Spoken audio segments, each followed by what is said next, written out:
intro. Bold Boulder, episode 121. 121. 121. Yeah. Well,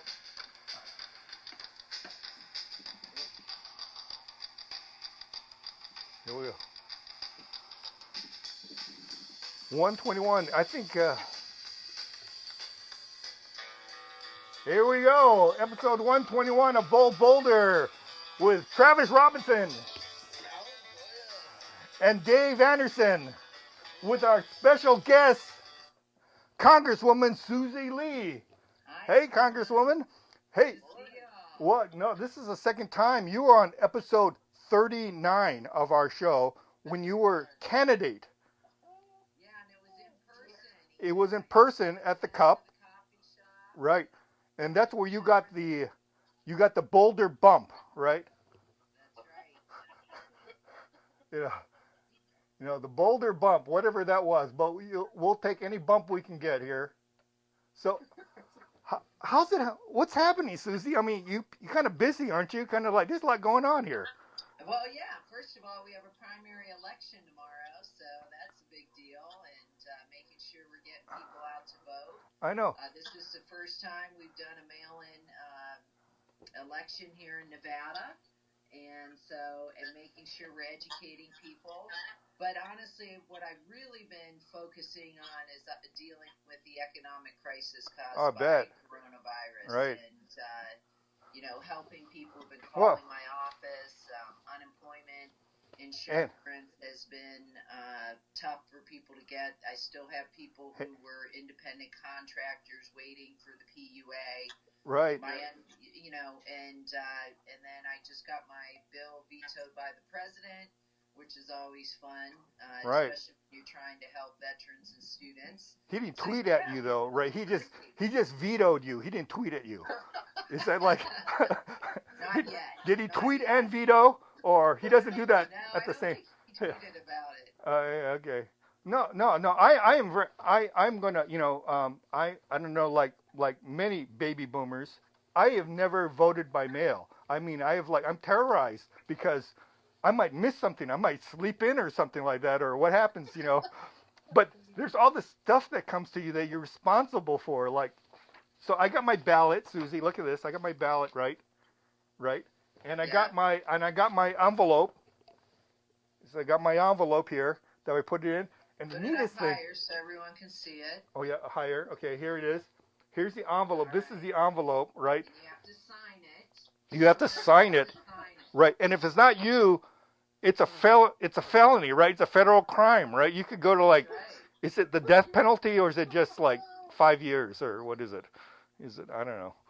But no, and then the coolest thing of all is the secret sleeve, which I think is really cool. Would you put your ballot in the secret sleeve? Not required, right? But you could. I see you got your I voted sticker. No. It comes with an I voted sticker. Your ballot comes with an I voted sticker, which I think is maybe the problem. If you have too many people wearing the I voted sticker and they don't put it in the mail, is that a crime too? If you get your sticker on it. That's right. Yeah. You don't have to mail it. You can bring it to the ballot box there down at City Hall in Boulder City. Right. That's where Dave is right now. He is. So you come down here. Okay, where do you go? So here's City Hall. They have this little drawbridge thing here. The drawbridge. It comes from the gazebo. Yeah. And so what you do is you take it down and you follow this little sign here that says drop off. Mail drop off. Right. Nice. So you don't have to mail it. Okay, you can drop it off. You can knock on the door, huh? So you come down here. It says please knock. Cool. Yeah. Nice. Please knock for entry. Right. And you have to have your temperature taken, and you're encouraged to wear a face covering as you enter the building. Oh, that's what if I knock on the door? See what happens. Yeah. I'm not Like sure both. I'm not sure they're here yet. Won't get lost in the mail or something. Oh, also, leave your firearm at home. Okay. Yeah. Pursuant to Always. Nevada Revised Statute 202-3673. Okay. Wow. Well, then you can go and vote, and then right. So now these are the primaries, right? So now everybody knows that. Actually, now everybody knows I'm a Democrat because I have a ballot here that is blue. Does that mean now the Republicans are voting the same way too, Susie, or how does that work? That's right. Yeah. Everyone is. Yeah. Yeah. But yeah, listen, this is the first time you've done this in our state. Traditionally, 90% of Nevadans have voted in person. right. So it's definitely going to be a shift. Yeah, it is a for our shift. state. And actually, even before this, over 2/3 of our voters voted early. Yeah. One of the good Oh, things wow. I think about the mail-in is, first of all, you have the ballot in front of you. I hope people will take some time to learn about who they're voting for, be able to look at the ballot, get on the internet, read about it. I think it's especially important with our judges. There's a lot of judge races Right. on the ballot this time, so hopefully people will take advantage of this and make informed decisions in voting for their elected officials. Right. Rather than just guessing, right? That seems like a bad way to. Sometimes that's the fear, that you just guess. And, Yeah. Yeah, that guy sounds familiar. I like that name. Yeah. Yeah. Right? Yeah. Well, I mean, listen, now that we're, the George Floyd murder and then the following protests, now putting it to action, people need to learn who they're voting for and what they stand for. And, Right. when you talk about criminal justice reform, look at who the judges are you're voting for, who your local officials are, who your congressional officials are, state. Really important to look at their track record on those issues and vote for who aligns with your values on Right. that. And you got to get in that box by tomorrow, though, right? You got to do all this thing. Yes. Like tomorrow is it. I mean, there's no like waiver or like I forgot my dog ate it or something like that. Your ballots must be postmarked. Postmarked. By June 9th. Yeah. By tomorrow. Okay. So get them into the Get them in. a mailbox, or better yet, walk them down to the location of Boulder City. I think there's one up here. I'm in Summerlin. One up near downtown Summerlin. I forget where. I don't know where Yeah. the third. No. There's a whole list. Yeah, there's all these other scary papers that they send you with a list of every place you can drop off a ballot. And I guess you can drop one off anywhere, right? Anyway. Yep. Oh, here it is. This list, drop off locations. And But also, since we're talking about mailing things and filling out forms, I just need to give a plug for making sure everyone fills out their census. that's right, the census. Yeah. That's another thing. Also the big one. Yeah. Yeah, I mean, it's so important for Nevada how much money you leave on the table if we don't fill out a census. Right. Especially in our state where we have so many people who come in and access all of our services who are not taxpayers in our state. Right. Making sure if we don't fill out that census, we're not getting federal dollars Right. that are delivered to states based on population. Right. So, when you talk about money for Title I, different programs, health care, food, all of that, basic services, police departments, etc. Right. That money is so incredibly important to our state. So make sure you fill out the census. Well, plus there's a worldwide pandemic, right? Here in Boulder City too. Like we're part of it. I mean, it's amazing. I mean, all this stuff happened since you got elected. I mean, this is like, like it's been, it's been a sleepy freshman session, yeah, right? how did you get all this stuff going, man? I mean, the world was so boring before you got elected. Yeah. Ended up with a pandemic. Now we're having long overdue civil protests too. Right. So, Are you like? Are you? What's like being a freshman representative there? That must be kind of a new, interesting thing. I'm sorry. What did you say? What's it Well, like? what's it like being a freshman? Oh no, I think you cut out. Me? Yeah. Susie, you get some good. Can you hear me? Yeah. You hear What, me? he says, what is it like to be a freshman? I got it. Okay. Listen, Yeah, we hear you. First of all, there was a saying when I was first sworn in. Yeah. that people say, "Oh, do you feel like you're drinking out of a fire hose?" Right. And totally an understatement. First of all, you got to set up an office in Nevada. Is it licking? You got to set up an office in DC. You Right. got to find housing. You know, you're learning a new job. Right. Yeah. So you got to figure out where the food is. That's right. You got to find your way from your office to the floor so you can vote, which sometimes I'm still even worried. I'm not sure. Yeah. You got to learn your way around the tunnels and underneath the Capitol. But I know. But listen. Fortunately for us, we were able to get our office. I just went in and kept the office that Congresswoman Jackie Rosen, who's now our senator, had. So I didn't have to go through a lot of the rigmarole to set it all up. Oh yeah, and she has a good taste, I hope. So she had good taste, and it was cool. It's house office furniture, Yeah. No, there wasn't like a guy there that had like a moose there or a head, a lion head or something. Yeah. But anyway, long story short is because of that, we were able to get our district office up and running much sooner than most new members of Congress, which has been great because that's one of the things that I focus on a lot is making sure we have strong constituent services. We've been able to return over $1 million in help to people who have reached out to our office with Veterans Affairs benefits, Social Security, IRS issues, and so I encourage anyone, if you have any questions or anything, and even if it's not a federal issue, you just need to know where to turn. Definitely go to my website or call my office. The number is 702-963-9336. Happy to help, and especially now with many families who are dealing with the coronavirus. Maybe somebody could type that in. I should type that in. Yeah. Huh? So 702-963-9336. That's my office number. We're here to help. And I love to hear from constituents. Email me. Go to susielee.house.gov. Send me an email. What's on your mind? I try to return.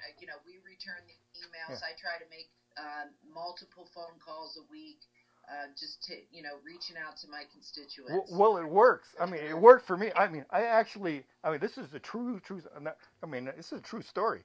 I was wondering about, like I'm a, kind of an independent contractor, 1099 kind of a gig work. I was like, what do I do? So I actually called your office and said, okay, I'm applying for the PPP, but, is there gig assistant? I asked that question, how do I get unemployment? Because I was a gig worker. And actually, Michael called me back and said, this is what we should do. And he gave me great advice. I mean, he was actually helpful, and actually booked you on the show. I mean, it was really handy. We actually try to give people information that helps them, too. So, it was really good, helpful information. It wasn't like he actually gave me information. He didn't just say, oh, call this number, something like that, like kind of like, here's the unemployment number, here's a website, he actually gave me advice. I mean, listen, I have an incredible staff, dedicated, and they have been on the front lines. There were days and weeks on end where we'd receive over 300 phone calls a day. Wow. Thousands of phone calls of individuals who are trying to navigate the PPP program, dealing with education, all of our students who are now being taught online, students with student debt. I mean, anything that runs the gamut, we've been there to help. Right. With this whole, and so what is it like being a legislator now in this COVID pandemic, kind of like, I know you go Zoom and FaceTime, but you may have been like the first freshman congressperson to wear shorts at a meeting. You know what I mean? Like, we know you're in shorts. You're in interview, you have the necklace on, but you just told me you're in shorts too, so, which is cool, man. I mean, like, I know Dave has his clothes on because he's in a park, and no one's arrested him yet. Well, listen, it's been, first of all, we voted in the House to adopt a rules package that will allow for us to do online hearings. Oh, yeah? Okay. And it's really about keeping people safe. but also being able to conduct our business in the House. And we also adopted a system where people could have others vote for them by proxy for those members who are either living with someone who is high risk or are high risk themselves and not wanting to expose themselves by getting on a plane, being in Washington, etc. So, we have a lot of work to get done. We have to pass the defense authorization. We have all of our authorization bills coming up. We have the Higher Ed Act, the College Affordability Act that we need to spend time on. Right. The House is introducing a package of criminal justice reform measures today. So we got a lot of work to do. You do. We can do it.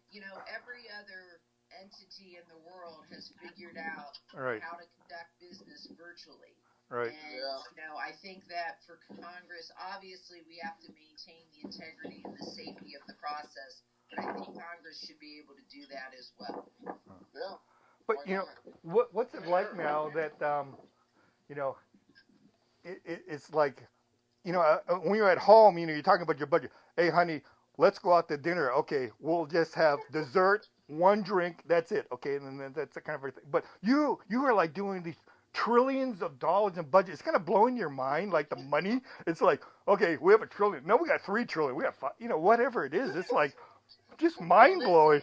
It's been a lot of money, but the bottom line is, first of all, I believe that we were way behind on our dealing with coronavirus, and because number one, this administration first failed to acknowledge that it existed, and then secondly, didn't take steps to beef up our testing program and our testing capabilities, that we were flat-footed when it came to addressing this. And what that meant was that we had to basically assume that everyone was exposed to coronavirus and shut down everything. Whereas had we gotten ahead of the curve, not defunded the CDC, we would have actually started with a hand up in testing and contact tracing and isolation. But we never did that. We fell so far behind that we had to take drastic measures, which saved lives, by the way, which we did here in Nevada, which was an incredibly tough decision that the governor took. But ultimately, you're never going to know how many lives you saved. But what we did know is that we've seen, I think it's about 430 deaths here in our state, which, is honestly, it's so devastating to even have that number. For those families and individuals who passed away because of this virus, and many of them being seniors and people who are in group homes and nursing homes, assisted living homes. And again, I think that we will have a long time to debrief about what we could have, should have done with coronavirus. But more importantly, what I'm focused on is how do we prepare for the future? Our manufacturing, making sure that the U.S. can manufacture its supplies. One of the big things that we ran into here in Nevada is we had the testing kits, we just didn't have the supplies. And so we fell behind on that. So we had to spend a lot of time getting the swabs and the reagents, and the fact that there wasn't a coordinated federal response meant that the state of Nevada had to compete with Michigan and California and New York trying to get. Well, Susie, would you say, right now, I mean, regardless of whatever the politics of the national politics are right now, but do you think if we have a spike in coronavirus infections, that Nevada is ready for that right now? Are we ready to handle that, spike? We're more ready for it now than we were 3 months ago, for sure. The governor convened a commission that has, done public-private partnerships to secure supply chain for critical PPE. But also our testing capabilities has dramatically increased. I mean, I think there was a point where we were only doing like 100 tests a day in our state, and now I think we're up to over 5,000, and I think we're continuing to do that. But ultimately, for us to deal with a spike in the future, we're going to have widespread rapid testing and be able to contact trace and isolate. So we're much more prepared today than we were 3 months ago. Not only that, even 3 months ago, there was confusing information about even wearing masks. Right. I was told not to wear a mask, and so I think that we've learned a lot about this virus, how it's spread. We know that it is spread by air particles. We know what are riskier types of situations. And so individuals know that to keep your hands sanitized, don't touch your face, wear a mask when you're out in public.